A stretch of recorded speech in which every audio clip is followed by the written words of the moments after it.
It's Sunday night, July the 28th, and you know what that means. Ringside Heat is on the air on News Talk Sauga 960 AM on your favorite podcatcher, and as well on July the 29th on YouTube at 7 p.m. Ladies and gentlemen, my name is Lex Tan, the host and producer of the show, and your birthday boy today. He said That's it. right. Dang it. I had to get ahead of you guys. I had to get ahead of you my guys. God.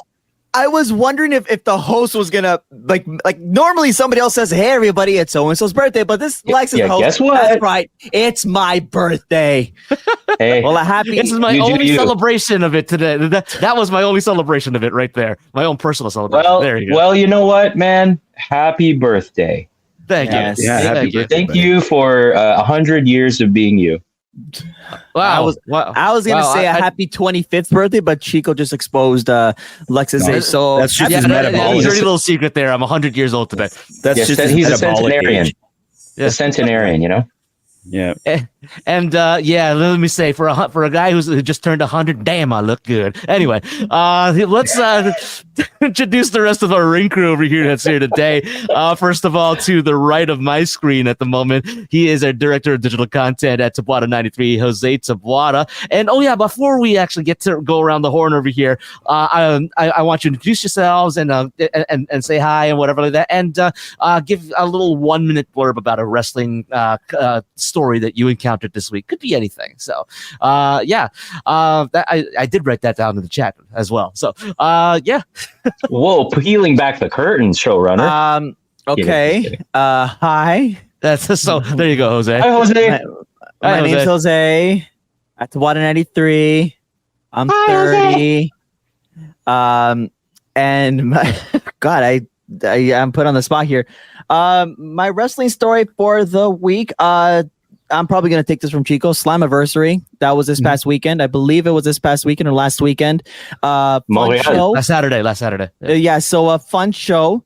I am a little sad though. I feel like there potentially could have been more surprises in store, but from what it sounds like, Microsoft took over the world, and unfortunately that wasn't able to happen. But hey, 4,000 people.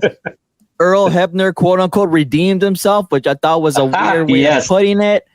But fun show, and congrats to TNA for what looks like they're coming back from, you could say, the depths of hell because of how, where their show was at even just last year at this time. So it's nice to see them finally back on the right track to become a product that I think everybody wants to watch again. So good on TNA. Mm-hmm, Yeah, I'm going to branch off of that, Jose, and introduce myself. I am Chico Nugid, 40 years old. All right, so I got a decade on Jose. All right, and I'm about 60 years younger than Lex Tan because of course. Lex, by the way, say hi to Luthez and Frank Gotch for us. Okay. Anyways, so in terms of wrestling stories. I'm going to branch right off of that and say TNA's been a pretty good groove, and I think a lot of that has to do with NXT. I know we're not going into dissecting everything, but yeah, wrestling wise, TNA's got some of my attention lately, and NXT, by extension. The two of them partnering together has pleasantly surprised me. Colin's not here to plug AEW, so boo-hoo. We're going with a little bit more TNA than usual, I suppose. But I'm glad. It just it makes me chuckle a little bit seeing one of the thumbnails for the episode of Impact this past Thursday. I didn't get to watch it yet, but it's Mustafa Ali confronting new TNA World Champion Nick Nemeth. So basically, we're back to WWE main event, folks. I'm just kidding. Wow. But it is a world title feud in an indie company that's been getting some pretty good momentum. I hope for good things for them. I think Anthem's been very smart partnering with WWE in the ways that they have lately. It's still a wait and see for me as far as how successful it can get. But a lot of it to me hinges around saying somebody's name who then appears with a couple of claps. Mm-hmm. And you know what? My story will be in regards to TNA, but I'll get into that in a second. Let's introduce our theme music writer and a man who who's had a very successful first week over here with his new album coming out, Outlier, which you can stream on your favorite music catcher, whatever like that, and as well on and as well go and buy the 180-gram LP, the vinyl on the website johndawsonmusic.myshopify.com at John Dawson Music. Johnny Dawson, how you doing? Good, thank you. That's perfect. Well, that ties into my plug. I've been watching Vince Russo doing spots for the record Outlier this week, and he sent me one he did, and I saw another one he did with Ben Hamin. He just did, so I think there's 3 he's done this week, and to hear Vince Russo cutting a promo on my album is crazy. Yeah, it's unreal, and he's been so generous. Like he talked a lot about it, and Ben and Stevie Richards were there with one, and they sent their congratulations. Stevie Richards, yes, yeah. So it was it meant a lot. It was just cool. So that's been a real highlight for me, and I listening to Vince Russo putting over my record. Can't thank him enough for his support. Really above and beyond. So that's a highlight for me. Awesome. And thank you very much to Vince Russo for being such a great friend to the show, and particularly to Johnny over here. Great guy. It's just great to be able to have that friendship with Vince. So thank you very much, Vince, for that. My wrestling story for this week is pertains to the TNA Slammiversary. A couple of our friends of the show from Oshawa have were actually on the show and actually part of the media scrum as well. So kudos to Andrew Love, who actually made it as part of Mustafa Ali's crew in a non-wrestling capacity. Yeah. So yeah, you can actually see it if you go look it up. Look up Andrew Love's Facebook and Instagram. It's all over there.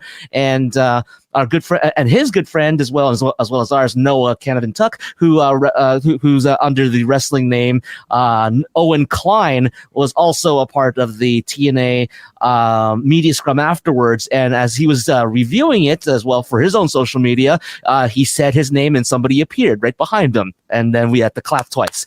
So that was really, really cool. So congratulations to Andrew Love and to Owen Klein for their success with TNA wrestling, and we'd love to see more of that. More of the those indie guys getting their shot, and it's also thanks to Mustafa Ali, who they made a connection with, and they all went to they all went to Montreal, and hey, Bob's your uncle, and there it is. So yeah, there you go. That's our ring crew for this week: Lex, Jose, Chico, and John. And we're gonna take a break here, but first I gotta let you know that this episode of Ringside Heat is brought to you by Outlier by John Dawson. With all that's going on in the world around us, we do need a minute to remember what really matters, and the album Outlier by John Dawson will give you that. It's available on iTunes, Spotify, or anywhere you get your music. And if you're getting into the trend, it's also on 180-gram vinyl at johndawsonmusic.myshopify.com. Back after these promotional considerations, but we will be talking about SummerSlam as well as some stuff going on with the WWE in London when we return with more Ringside Heat after this.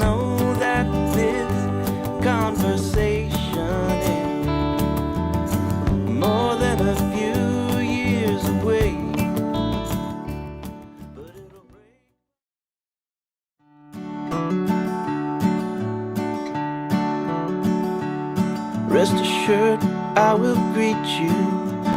And welcome back to Ringside Heat on Newstalk Sauga 960 AM, your favorite podcatcher, and on YouTube. My name is Lex Tan. You can follow me at Lex Tan Media. You can follow Jose Tabuada at Tabuada93. You can follow Chico at Coca Collects, Chico Nugent, and you can follow John Dawson at John Dawson Music. And remember, this episode of Ringside Heat brought to you by Outlier by John Dawson. And the first single from Outlier things I meant to say is about John's thoughts about becoming a parent for the first time, and it is meaningful in its message, but it's also a musical feast for the ears. Make sure you listen to it on Apple, iTunes, Spotify, anywhere you get your music, and of course, get into the trend with the 180-gram vinyl at johndawsonmusic.myshopify.com. Link in the YouTube bio below if you are watching this on there YouTube. you go. And so it is it is an interesting time right now for all wrestling companies, obviously, but WWE did at least show us something that they've got up their sleeve: WrestleMania in London in the possible future. So. Of course, and Jose, I think, put this up. No, Chico put this up. It is a tweet from or an Instagram post from the mayor of London. It's Triple H and the mayor of London, the current mayor of London, with the mini WWE Undisputed Championship in their hands. So that's going to be an interesting concept. What do you guys think? Let's open that up. Let's open it for you guys. Credit to Jose. Okay, fine. There you Credit go. to Jose. Yeah. I guess I'll start it off. Is it about to happen? Is it finally going to happen? How long have the UK been asking for a WrestleMania since? At this rate, since the day of the first modern Olympics in 1896. That's right. The Olympics are going on right now. Yeah. Yes, they are. Yes. Good luck to all our Canadian athletes. Hey. I can't believe it would happen. It's been talked about for so long, right? It's been talked about for so long, and if this is reality, oh my goodness, this would be insane. And London would be such an amazing place. I mean, it's the only city you would go. Could you argue that maybe Wembley Stadium was probably an audition for WrestleMania? Sorry, you argue AEW was an audition for WrestleMania at Wembley? 100%. But I think one thing that everybody needs to understand, and I think maybe me as well, because obviously that'd be very tempting to go to. It's just the meeting. It's just small talk. You don't know what could come out of that meeting. For all we know, it could just been photos and smiles, but behind the scenes, maybe a deal fell through.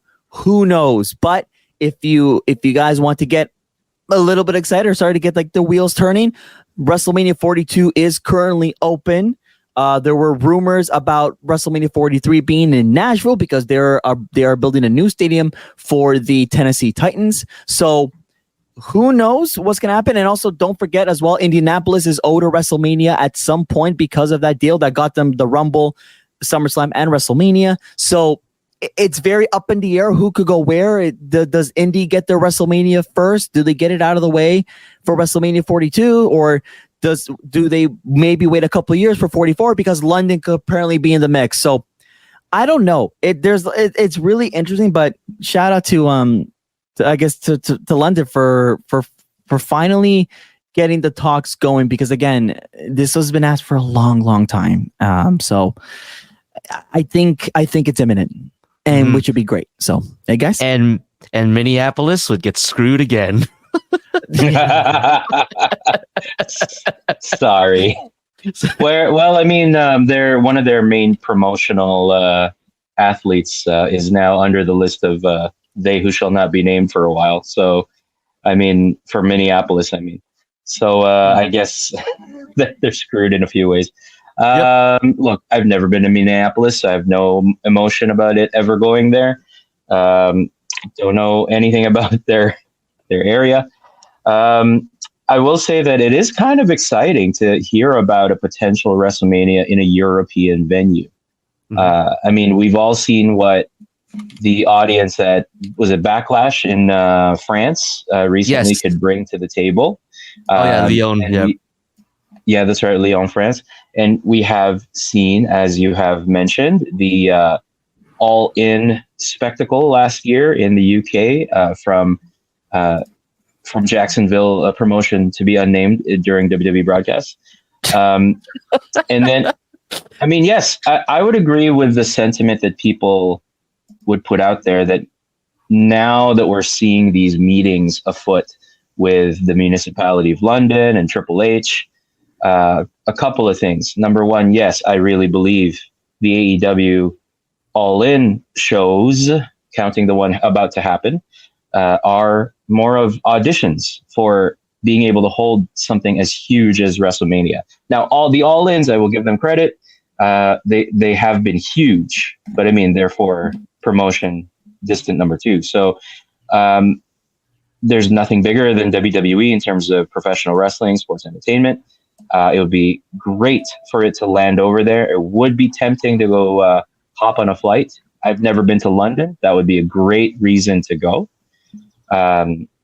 I would probably have to save for about, well, however many years it's going to be till they actually have their WrestleMania, starting right now. So, but I've always wanted to go to London. I don't know, because I mean, I'm a big fan of a lot of things British, a lot of entertainment stuff. So, yeah, our showrunner I know is a big fan of a certain multi-decade franchise recently. So, I mean, I hope it goes well. I think they wouldn't show us these meetings unless it's more There's towards something. a confirmation. Yeah. Some things like looking good in the process. Yes.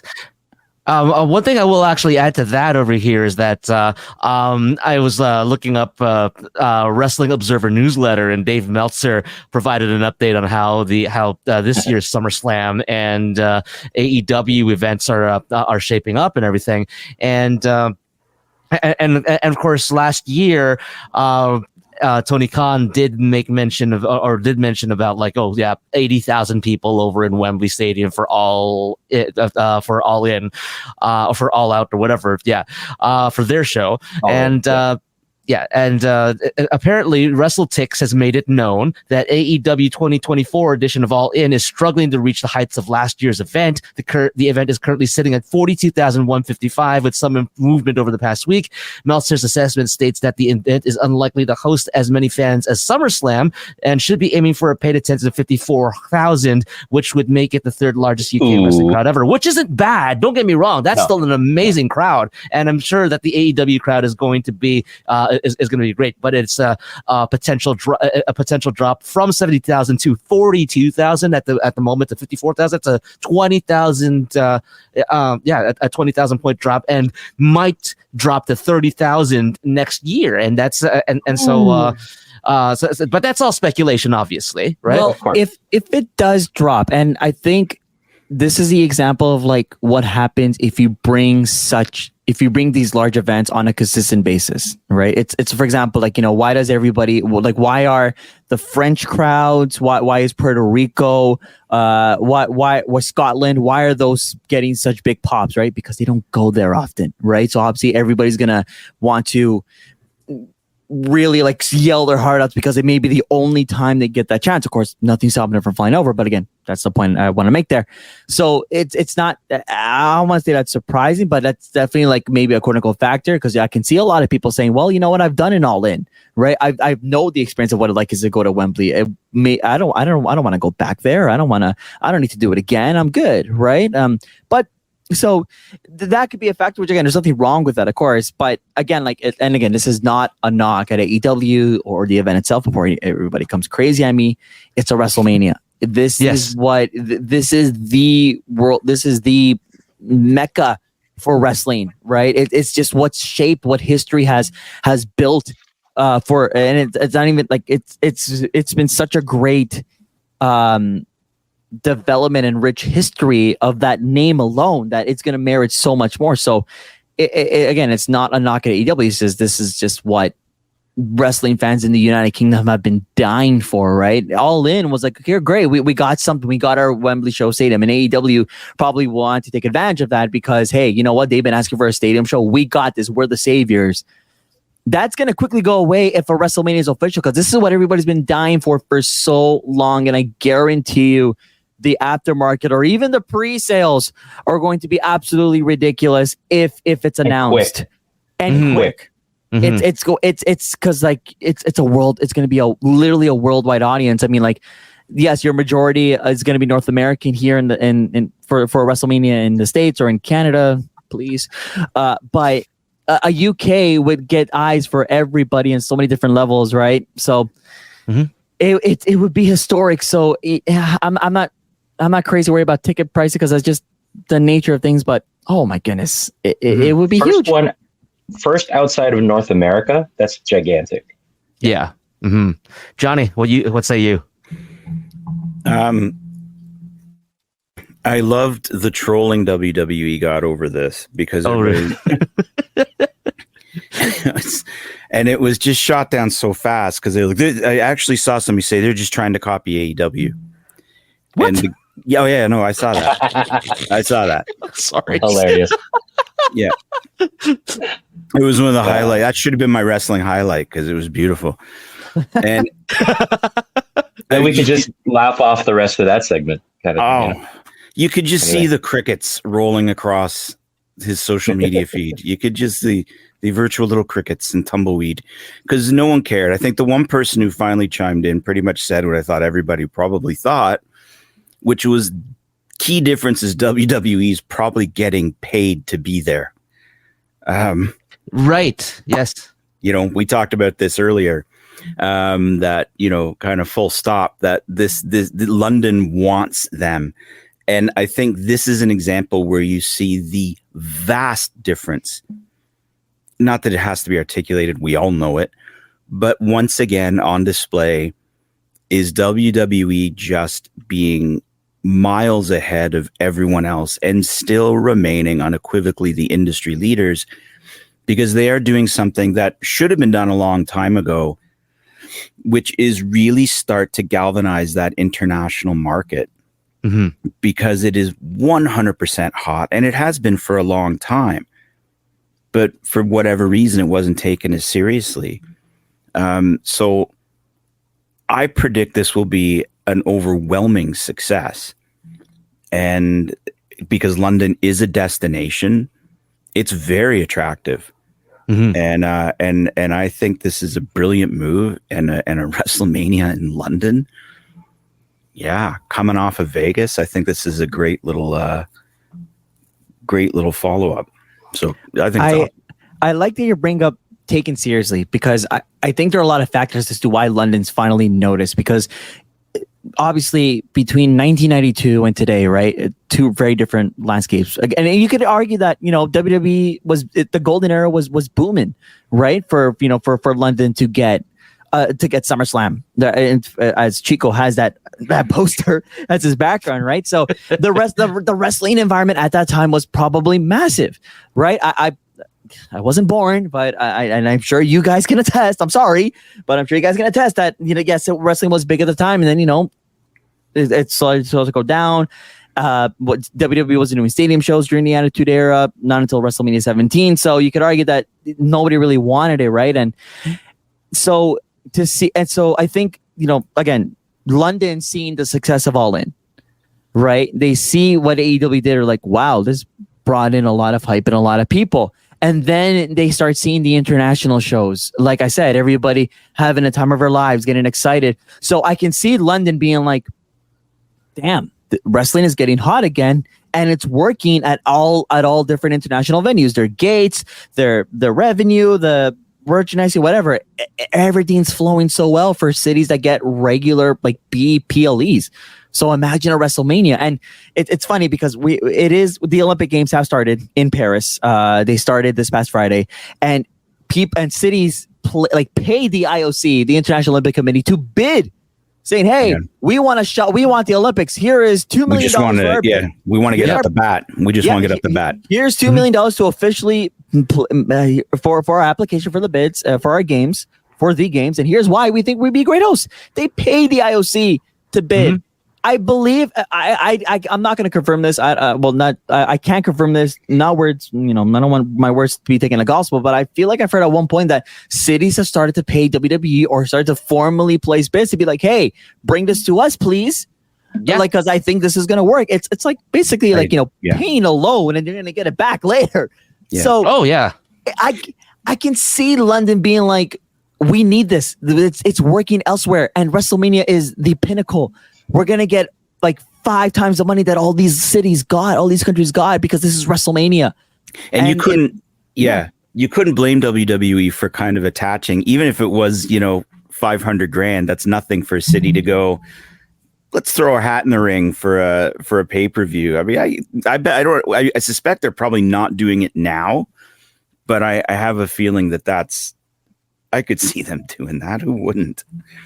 You know, that's crazy. Mm-hmm. It would be. I think it's time. I think it's time for London. Which WrestleMania? Who knows? Like I said earlier, but I would.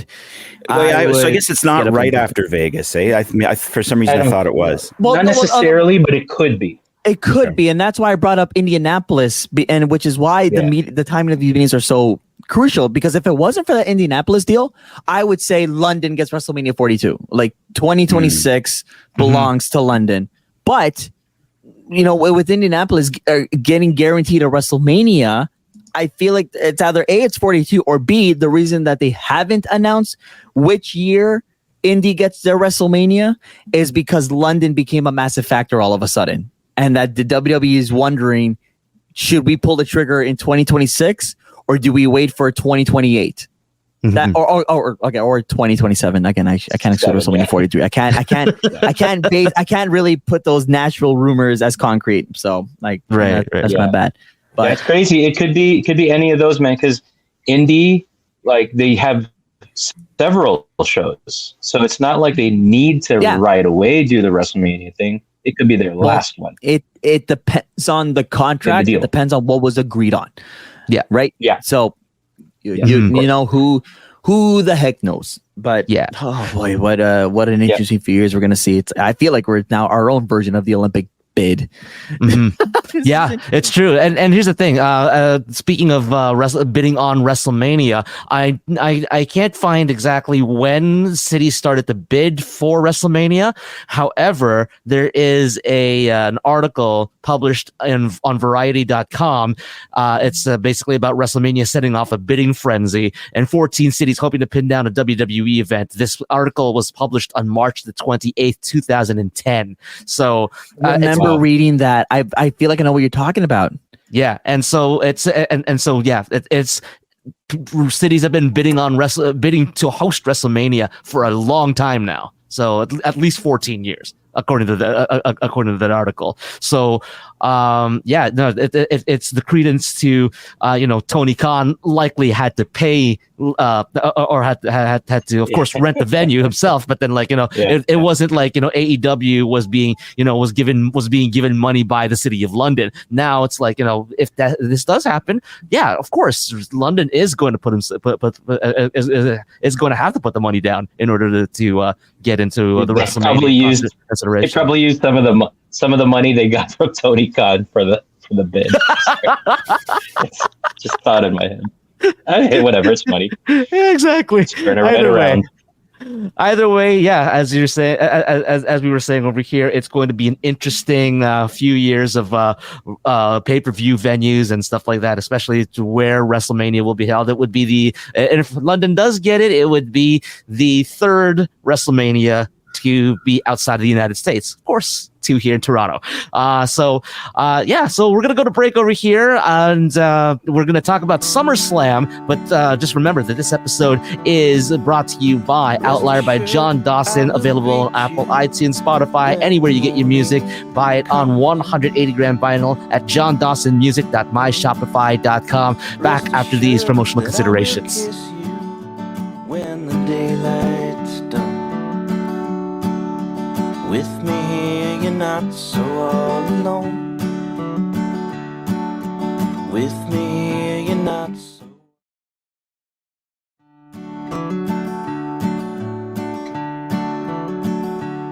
Rest assured, I will greet you. And welcome back to Ringside Heat on News Talk Sauga 960 AM. Ladies and gentlemen, my name is Lex Tan, host and producer of the show. Follow me at Lex Tan Media. Follow the show at Ringside_Heat on all of your social media. And by the way, if you if you like what you hear and you like what we do, buy us a coffee. fi.com/ringside_heat. And right here, the ring crew is Jose Tabuada at Tabuada93, Director of Digital Content. Chico Nugget at Coco Collects. He is our wrestling memorabilia expert and collection expert. And of course, John Dawson at John Dawson Music. He is our theme music writer. He is a musician, diamond selling musician with a new album out called Outlier. And with all that's going on in the world around us, we do need a minute to remember what really matters to us. And the album Outlier by John Dawson will give you that. It's available on Apple, iTunes, Spotify, anywhere you get your music. 180-gram vinyl at johndawsonmusic.myshopify.com. It is SummerSlam next weekend, and we are going to be doing another one of our fun live streams on Twitter, Facebook, and as well as Facebook and Twitter, right? Yes, and Yes. YouTube. And YouTube, yes, of course, YouTube. Can't forget YouTube. Definitely YouTube. Well, if you turn 100 years old, the memory starts fading, right? Right. Yeah. I mean, there are quite a few examples of that these days. But anyway, They had a killer Kowalski as well for us. yeah, don't worry. I'm starting to see them in my line of sight right now. Anyway, SummerSlam WWE next week. We'll be doing a reaction stream as well. So Jose is going to be there, confirmed to be there. I'll be there. John said he's willing to do it as well too. And who knows? We might all get together. We might not. I don't know. We might do it all online separately like this. But stay tuned to find out. Yeah, exactly. Well, by the time this airs, we will have found out. Anyway, interesting card coming up over here, and it's interesting. I always find it interesting because SummerSlam is now has become the number 2 show alongside WrestleMania as the as the 2 biggest shows on out of the big 4, and now I'd the say big it 5. always was. Yeah, well, it is. But like even bigger now in terms of like it's Over Rumble. You think over Rumble? It always was. I mean, SummerSlam did come first, did it not? Let's look that up. I'm pretty sure SummerSlam was. Yeah, I'm pretty sure SummerSlam was first to be created, and then the Rumble. They're very close, though. Mm-hmm. Or if not, maybe the same year. But even growing up, I thought so. I feel like even growing up, I always thought that SummerSlam was an obvious number 2. And again, this is a young Jose saying that like SummerSlam was the next big show to look forward to, especially in the Ruthless Aggression era, because that was a Raw and SmackDown production, right? Yes. Yeah, Raw had their own pay-per-views, SmackDown had their own pay-per-views. SummerSlam, the fact that it came together, it told the whole story. Yes. So according to this, same year. Same year. First Royal Rumble was January 24th, 1988. Of course, at the formerly known as Cops Coliseum First Ontario Center. And SummerSlam, 1988, same year. August 29th, 1988, New York City, New York, Madison Square Garden. Which featured the Mega Powers, Hulk Hogan and Macho Man Randy Savage versus the Mega Bucks, Andre the Giant and $1 Million Man Ted DiBiase. Oh yes, with Jesse the Body Ventura as special guest referee. There you go. This was the epic handshake taking place, right, to unite the 2 biggest faces in wrestling at the time. So leading to that, was that like in that process? It's been a while. They were already billed as the Mega Powers at the time. Yeah. So, yeah. They formed at so it had been WrestleMania, a while. not just shortly after. Yeah, at WrestleMania 4. Okay. Yeah. So SummerSlam, what a history. Yeah, exactly. And in terms of our matches over here, we've already got 7 matches announced here. And I don't know if there's going to be any more announced, but considering the last few pay-per-views, PLEs rather, let's get that right. The last few PLEs, which are 5 matches at the most. Now they have 7 already announced. Damian Priest versus Gunther for the World Heavyweight Championship. Bayley versus Nia Jax for the WWE Women's Championship. Liv Morgan versus Rhea Ripley for the Women's World Championship. Cody Rhodes versus Solo Sikoa for the undisputed WWE Championship. Logan Paul versus LA Knight for the WWE United States Championship. Sami Zayn versus Braun Breaker for the WWE Intercontinental Championship. And CM Punk versus Drew McIntyre and in a singles match. It's just a good old fashioned grudge match. Oh, baby. With special guest referee Seth Rollins. Yes. Yep. Important. Yep, exactly. So, I mean, I think it's shaping up to be a really great card myself, and there's not one match I'm not looking forward to over here watching. I mean, first, I personally think let's start starting off in terms of, I guess I'll take the LA Knight versus Logan Paul match, and I would like to think that this is going to be LA Knight's first championship in WWE. However, it is against Logan Paul, and Logan Paul, you strap the belt on him. He's still doing very, very well as a heel, even though he's only a part-time heel.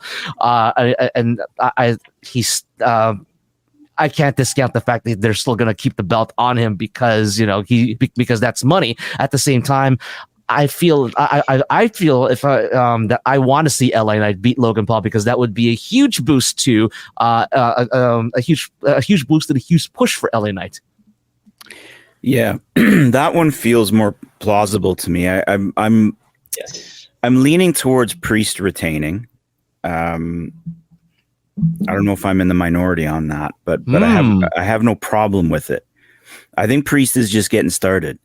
I really do. There's just something's telling me, I'm like, no, let him have it. Cody likely not going to lose. Yep. So to me, the obvious title change is US, and at least for the men's.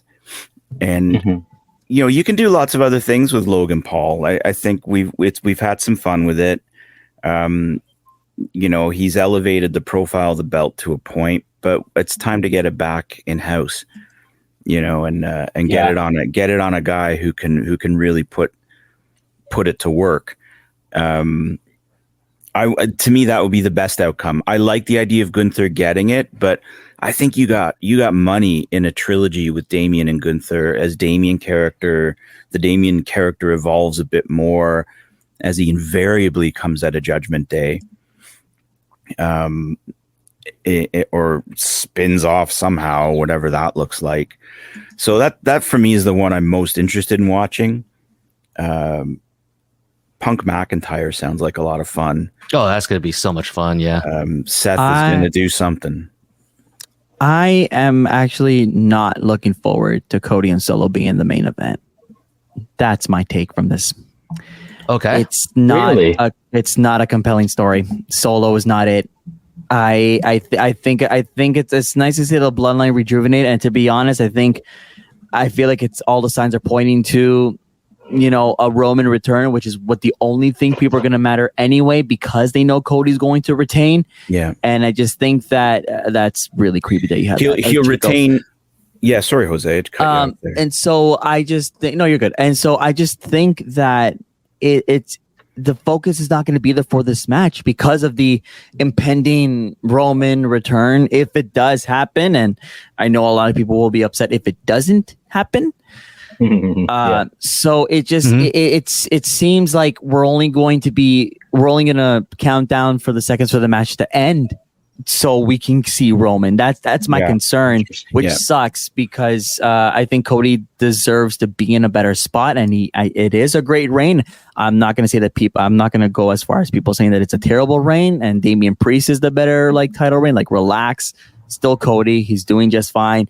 I just think that Cody does not have a compelling antagonist right now, and Solo, I just think that is never ever it, unfortunately, even in such a prestigious role at the end of the day.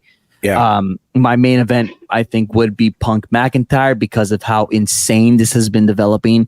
Like the fact that there's been no matches, it's all been social media, it's all been just vignettes, segments that have promoted this match, this rivalry, to what feels like it's already been through 6 matches. What insane storytelling and writing from WWE. So, and Seth Rollins obviously is going to do something crazy. I think somebody as well pointed out that it's going to be a carbon copy of the Bret Hart, Shawn Michaels, Undertaker SummerSlam match in '97 before the screw job. So that's where I see that going, because that match, I believe that match led to did it lead to the first Hell in a Cell? It did. It did. Yes, it did. So yeah, it led to the first Hell in a Cell, and then eventually it led to the screw job. So I can see some parallels there, but I think that's your main event. Maybe you can even argue that Priest is a good main event. You could even argue that Liv could be a main event for crying out with how hilarious that story's been. But I think I think the main event is going to be tainted because of the anticipation of an impending Roman Reigns. John? So you have to get, and I think to your point, Cody's reign isn't bad, but it's treading water right now. You know, unfortunately, challenging. You got to get him away from the bloodline. That too.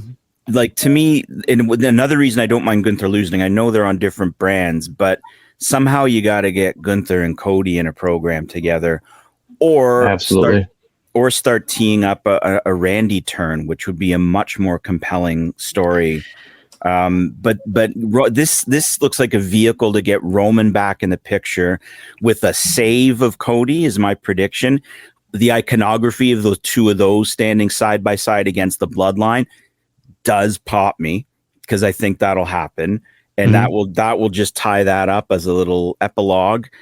And then get him away from the bloodline and move him on and let Roman do whatever until Dwayne pulls him back in. Until Dwayne pulls him back in. But then you've got Roman some time to build with the Usos to start setting up our Civil War moment, you know? And so I'm with you, Jose. I feel like it's a shame that you've got a champion who's going to be overshadowed by the person he dethroned. That's what I was going to say next. Thank you. Yeah, that is problematic to me. However, Cody, I think, can bounce back. I think they're rolling the dice on this because of how strong he is and how over he is. There's no one else they could have done this with. And look, I think we were saying this leading up to WrestleMania 40 earlier in the year, is that no matter what Cody does, he's unfortunately going to be compared. He's unfortunately going to be he's going to be kept under a microscope to Roman Reigns in the 4-year reign that he had, which is also a big con about Roman having that length of a reign. Even if it wasn't Cody, no matter who was next, they were going to be looked under a microscope. And a lot of people saying, but it's not my tribal chief, it's not Roman. I know one friend right now who keeps saying that Cody is terrible because it's not Roman, but he's also the biggest Roman homer I've ever met in my life. So my cousin does the same. My cousin does the same as your friend. It's stuff like that. Like, people are going to look at Cody with the blinder on, because they think that Roman is untouchable. And again, Roman is great, but this is what the 4-year reign was going to do. And we're here because it's unfortunate. People are going to refuse to see the good in Cody because of it, and it's a damn shame. Some Cody people will. I would argue there's plenty of people seeing the good in Cody. That as well, but again, like, sometimes those voices are louder because of that, and they will be even. And I think they'll be even louder next weekend if Roman comes back, and if he does come back, fantastic. Like you said, Cody gets away from the bloodline. Roman's obviously going to focus on Solo, because that's like there's your split for Cody to finally get out of there. I think the fact that he's also still after WrestleMania, oy vey, right? Like, that's just what's the other story were you going to present to Cody? Because I get it, but. That's just, I think, maybe some bad booking, but here we are. It's risky booking. We have yet to see if it's bad, but it's risky booking. Yeah, yeah. I'm not there with the bad yet.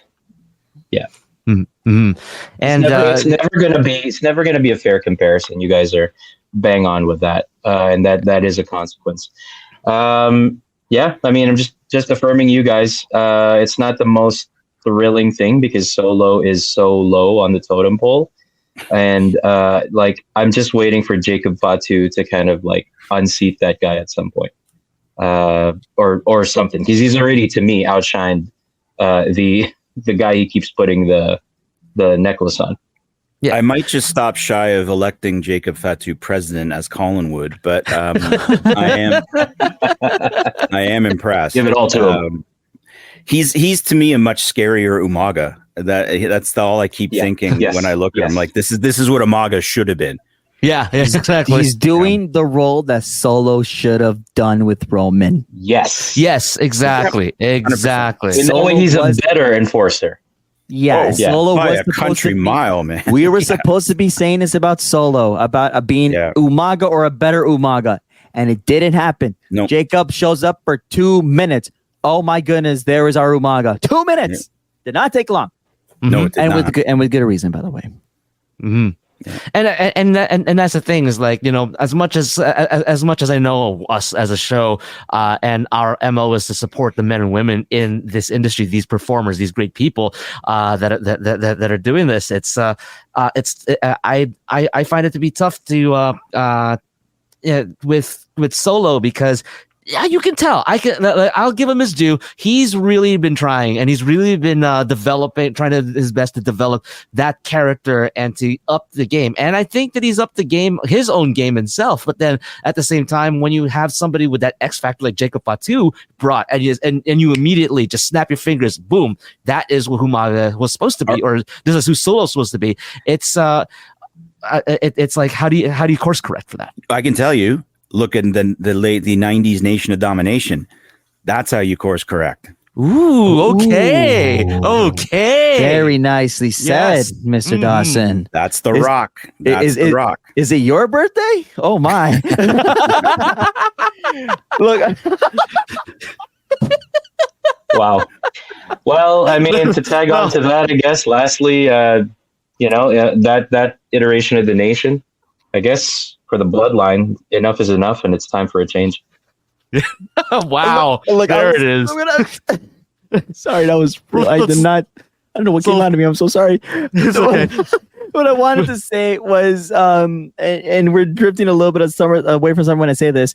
I disagree with Lex when I say that there should be quote unquote support of all times. Oh, there is, but I also don't think we should ever shy away from being critical and observational, right? I want that out in the open. Like, I don't target the person itself, target the character, which I think is fair game for everybody. And I have no issues. Yeah, the character's fair game. Yeah, I've been saying this about Solo. How long have I been saying this about Solo in the last year on the show? Like how much I can't stand like the character and how he's not convincing me as a character, right? That's just blows. It's not even just like a knock on the person itself. I just think that nothing's really working with that. It's not like I think he could be probably great outside of WWE, but within WWE, there's a lot of work to be done. And I think now, unfortunately, it's just mid. It's exposed more because of the role that he's in. And so great human being, probably, probably a great brother to the Usos, to Jimmy and Jay, but as a WWE guy, I don't know. And listen, we're not the type of show where we even, I know what you're saying, Jose, but we don't need to make those caveats. We've never done those ad hominem attacks on people. Yes. I might have on CM Punk, but I've publicly recanted. So did Lex. But Yep. We'll never forget that night. Yeah. But it should always be noted that when we're critiquing a character. We know nothing about these people. You know what I mean? Like they're probably wonderful human beings. We're always talking about the character. At this point, Solo's not landing. It's just not. And I don't think we're alone in that assessment. Agreed. So we will see more. We will see. I think that overall, Wait. I will agree with Lex in that SummerSlam is exciting. Sorry, my bad. Yeah. Well, I was going to say that, we will find out more next week when you join us, and you'll find out next week when you join us for our SummerSlam live stream reaction with Jose, with myself, with Johnny, and whoever comes onto the stream and whoever makes their way onto the chat as well. Join us. And hey, if you like what we do, drop us a coffee, buy us a coffee at ko-fi.com/ringside_heat. And remember, this episode of Ringside Heat brought to you by Outlier by John Dawson, Apple iTunes, Spotify, anywhere you get your music, 180-gram vinyl at johndawsonmusic.myshopify.com. Thank you to Jose at Tabata93. Thank you to Chico at Coco Collects. Thank you to John at John Dawson Music. Thank you to you, our listeners, and make sure that you follow all of us at our social media. Mine in particular is at Lex Tan Media, and of course the show at Ringside_Heat. Ringside Heat, we remember the things that you probably forgot.